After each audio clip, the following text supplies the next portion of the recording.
Welcome back to my channel सीखो कुछ नया 27। तो जैसे कि फ्रेंड्स आपको पता है कि मैं बहुत दिनों बाद अब ये वीडियो अपलोड करूँगी और ये पेपर आपको सीटेट का एग्ज़ाम आने वाला है 31 जनवरी को है। तो मैं जितने भी प्रीवियस ईयर के क्वेश्चन पेपर है ना वो सारे सॉल्व करवा देती हूँ। क्योंकि मैंने सोशल साइंस के प्रीवियस ईयर के क्वेश्चन पेपर और चैप्टर वाइज सारे सब कुछ करवाया हुआ है मैंने थ्योरी के साथ। तो आज मैं CTP के क्वेश्चंस करवाऊँगी चाइल्ड डेवलपमेंट के। तो ये पेपर है 2018 का। तो चलिए फिर हम स्टार्ट करते हैं, टाइम ना वेस्ट करते हुए, क्योंकि टाइम बहुत कीमती है इसलिए। तो चलिए फर्स्ट क्वेश्चन क्या है, creativity is thought to be related to the concept. तो सृजनात्मकता को डैश की अवधारणा से संबंधित माना जाता है। किससे संबंधित माना जाता है? तो हम CTP में क्या करते हैं, CTP में जो हमें बेस्ट आंसर लगता है ना उसी को हम मार्क करते हैं। तो बेस्ट आंसर क्या आता है, क्रिएटिविटी, यानी मतलब क्रिएटिविटी के अकॉर्डिंग हम क्या अलग अपनी जो भी क्रिएटिविटी करते हैं तो हम अपना दिमाग लगा के हम क्या करते हैं, कोई चीज़ करते हैं, ठीक है। लेकिन सब इसमें क्रिएटिविटी से बड़ा कौन सा है, डाइवर्जेंट थिंकिंग होती है। क्या होती है, डाइवर्जेंट थिंकिंग। तो डाइवर्जेंट थिंकिंग का मतलब है हम अलग अलग दिशाओं में सोच सकते हैं। सोच रचनात्मकता का आधार भी होता है, यानी क्या है, थिंकिंग क्या है, क्रिएटिविटी का एक बेस है, ठीक है। और एक स्टूडेंट की थिंकिंग कैसी और कितनी रचनात्मक को निर्धारित करता है। मतलब कोई जैसे कोई स्टूडेंट है वो जनरल थिंकिंग और कन्वर्जन थिंकिंग रखता है तो उसे रचनात्मक व्यक्ति नहीं माना जा सकता। जब बच्चा अलग अलग प्रक्रिया में यानी अलग अलग सोच या अलग अलग एक्टिविटी करके अलग अलग सोच बनाता है तो इसका परिणाम क्या होता है, रचनात्मक होता है, ठीक है। तो इसका आंसर क्या होता है, डाइवर्जेंट थिंकिंग। पेपर में अगर डाइवर्जेंट थिंकिंग ना आए तो आप क्या लगाओगे, कन्वर्जन थिंकिंग, क्योंकि इन दोनों में बेस्ट क्या है, डाइवर्जेंट थिंकिंग अलग अलग दिशाओं में सोचना। सेकेंड क्वेश्चन पे आते हैं, the acceptable sound combination of the language are specified in its dash rule. यानी किसी भाषा के स्वीकृत ध्वनि संयोजनों को इसके डैश नियमों के अंतर्गत बताया जाता है। तो आपको मतलब इस क्वेश्चन से ही पढ़ के समझ आएगी किसी भाषा के यानी किसी लैंग्वेज के, तो कौन सी लैंग्वेज से हम अच्छे तरीके से पकड़ सकते हैं।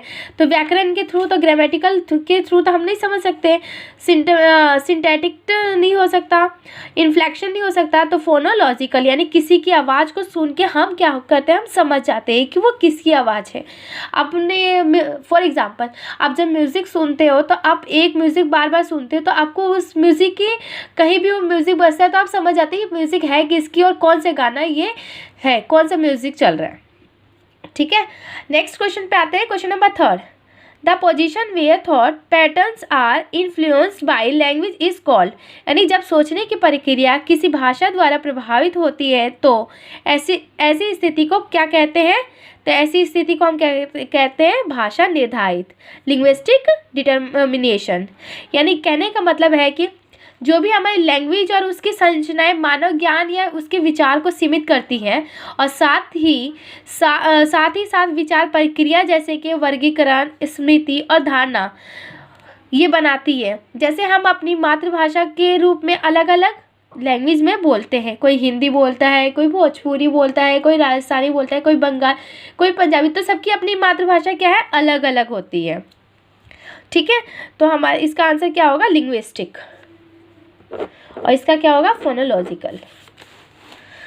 Question number 4, Ravi repairs appliance by testing hypothesis about the cause of the malfunctions based on the experiences with the symptoms he uses। यानी अपने अनुभव और लक्षणों के आधार पर उपकरणों में खराबी के कारण की परिकल्पना का परीक्षण कर रवि उपकरणों को मरम्मत करता है, वे उपयोग करता है। कहने का मतलब है कि हम कोई चीज़ ठीक करते हैं, मतलब जैसे हम अपने एक्सपीरियंस के अकॉर्डिंग, फॉर एग्जांपल दे रही हूँ, मैंने जैसे सीटेट क्वालिफाई कर लिया है तो मुझे क्वालिफाई कर लिया तब मुझे एक्सपीरियंस हो गया कि मैंने वो कैसे क्वालिफाई किया, क्या चीज़ किया। तो मैं क्या कर रही हूँ, सोच रही हूँ ना, मैं उस चीज़ को क्या कर रही हूँ, मतलब एक अपनी सोच लगा रही हूँ कि मैंने वो कैसे क्या कौन से मतलब किस तरीके से मैंने पढ़ाई की है और क्या करी है। तो क्या है, एक अनुमान लगाया है।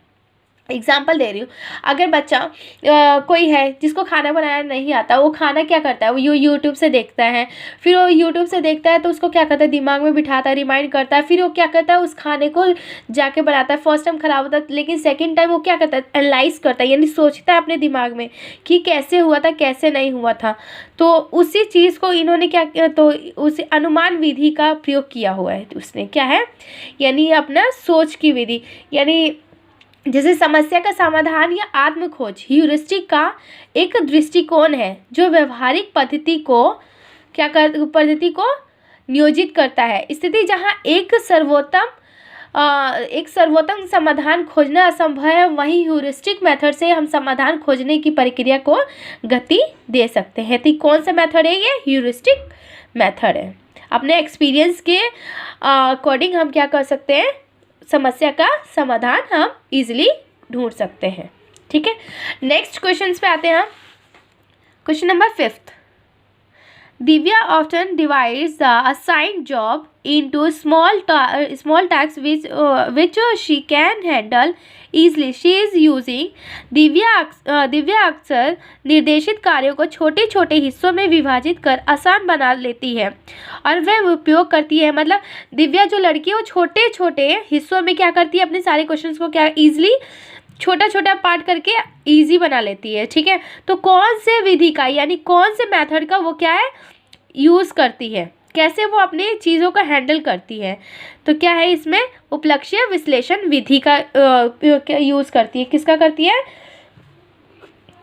सब गोल एनालिसिस का। ठीक है, तो इसका बस उपलक्ष्य का मतलब क्या होता है, मैं एक बार बता देती हूँ। उपलक्ष्य विश्लेषण का मतलब क्या होता है, इसमें जिसमें यह निर्धारित किया जाता है कि इसमें छोटे छोटे कार्यों में तोड़ा जाता है जिसे आसानी से और कुशलता से इसे संभाला जा सके, और इस प्रकार निर्धारित कार्यों को करने में क्या होती है, मदद होती है, और इजीली हम इस काम को हम कर भी लेते हैं।